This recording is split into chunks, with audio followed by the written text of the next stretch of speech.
हर के mathematics class में आपका स्वागत है। तो बच्चों, आज हम लोग पढ़ने वाले हैं वास्तविक संख्या का एक प्रश्न जो सिद्ध करने से संबंधित प्रश्न है। तो हमारा जो प्रश्न है आज के लिए वह प्रश्न है, सिद्ध करें कि √5 एक अपरिमेय संख्या है। आज हम लोग इसी का सॉल्यूशन करने वाले हैं। आप लोग बहुत ही अच्छे तरीके से इस प्रश्न को ध्यान देकर पढ़िए, क्योंकि यह जो प्रश्न है वह आने वाले बोर्ड एग्जाम के लिए बहुत ही इम्पोर्टेंट है। तो आइए इसका सॉल्यूशन करते हैं।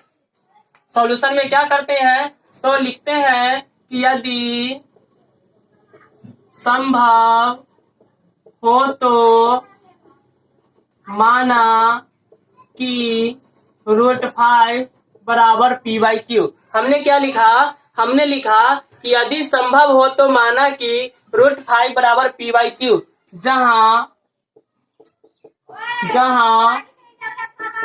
p और q के बीच एक के अतिरिक्त कोई उभयनिष्ठ गुणनखंड नहीं है। हमने क्या लिखा कि जहां p और q के बीच एक के अतिरिक्त कोई उभयनिष्ठ गुणनखंड नहीं है। आइए इसके आगे देखते हैं।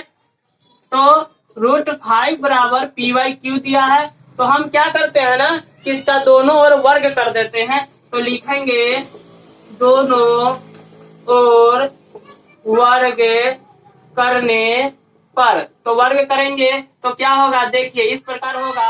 √5 का भी वर्ग कर देंगे और इधर इसका भी हम लोग क्या कर देंगे, वर्ग कर देंगे। तो हम लोग जानते हैं कि √5 का वर्ग करने पर जब 5 का वर्ग होगा, यानी 5 नहीं √5 न है, √5 का वर्ग होगा तो यह 5 हो जाएगा और इधर हो जाएगा p² अब बटे में q²। इसको हम लोग इस प्रकार भी तो लिख सकते हैं कि 5 का 5 बराबर p² का p²।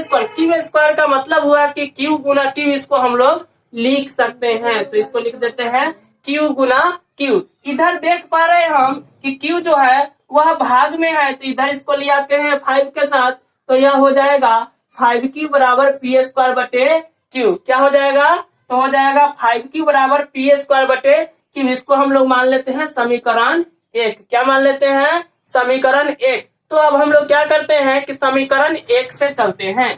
तो लिखिए समीकरण 1 से। और जब हम समीकरण 1 से चलेंगे तो हम देख पा रहे हैं कि इधर जो है वह पूर्णांक है और इधर जो है वह भिन्न है। तो लिख देंगे पूर्णांक बराबर भिन्न। क्या लिखेंगे, तो हम लिखेंगे पूर्णांक बराबर भिन्न।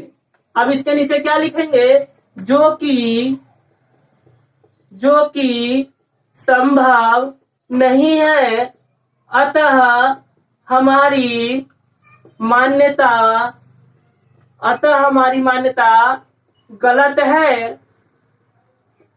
√5 एक अपरिमेय संख्या है। √5 एक अपरिमेय संख्या है। हमने लिखा कि अतः हमारी मान्यता गलत है, √5 एक अपरिमेय संख्या है। ऐसा हमने इसलिए लिखा कि हमको जो प्रश्न बोल रहा था वह बोल रहा था कि सिद्ध करे कि √5 एक अपरिमेय संख्या है, लेकिन हमने जो क्या किया, तो हमने माना था कि √5 बराबर p/q। इधर अपरिमेय था लेकिन हमने इसको माना था परिमेय, तो हमने तो परिमेय मानकर इसको गलत किया था, लेकिन गलत नहीं बल्कि इसको सही किया, क्योंकि इसको सिद्ध करना है। सिद्ध करने के लिए हमको इसी प्रकार से माना जाता है। तो इसलिए हमने नीचे लिखा कि जो कि संभव नहीं है, अतः हमारी मान्यता गलत है, √5 एक अपरिमेय संख्या है। इस प्रकार के प्रश्न को इसी प्रकार से हल किया जाता है। और हाँ, बोर्ड एग्जाम के लिए यह टाइप बहुत ही इंपॉर्टेंट है और इसके अनुसार अंक बदल करके पूछा जा सकता है। कैसे पूछा जाएगा, तो आपसे पूछा जा सकता है कि सिद्ध करे कि √3 एक अपरिमेय संख्या है।